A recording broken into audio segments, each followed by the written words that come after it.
Sziasztok! Fitos Éva vagyok, a Tim megálmodója. 3 gyerekes édesanya, vállalkozó.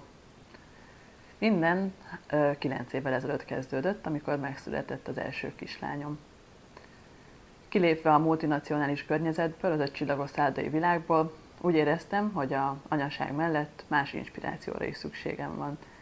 Ekkor a balatoni családi nyaralót szálláshelyé alakítottam, és rövidtávú vendégfogadás céljából elkezdtem üzemeltetni.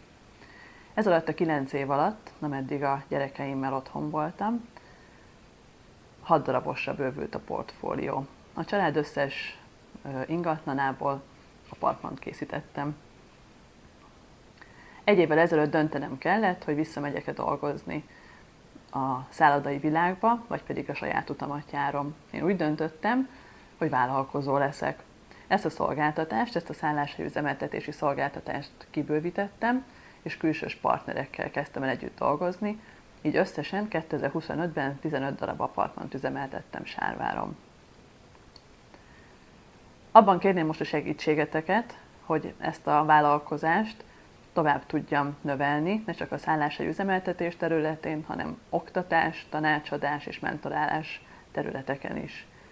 Hiszek abban, hogy a minőségi szálláshely szolgáltatás nem csak az 5 csillagos szállodák sajátja, hanem kicsiben, apartmanok területén is lehet minőségi szolgáltatást nyújtani. Eljött az a pillanat most a vállalkozásom életében, amikor szükség van arra, hogy egy külső szemmel valaki ránézzen, és segítsen abban, hogy stabilan, hosszú távon jól tudjam ezt működtetni. Innovatív gondolkodású vagyok, nyitott vagyok az újdonságokra, szeretek tanulni és fejlődni.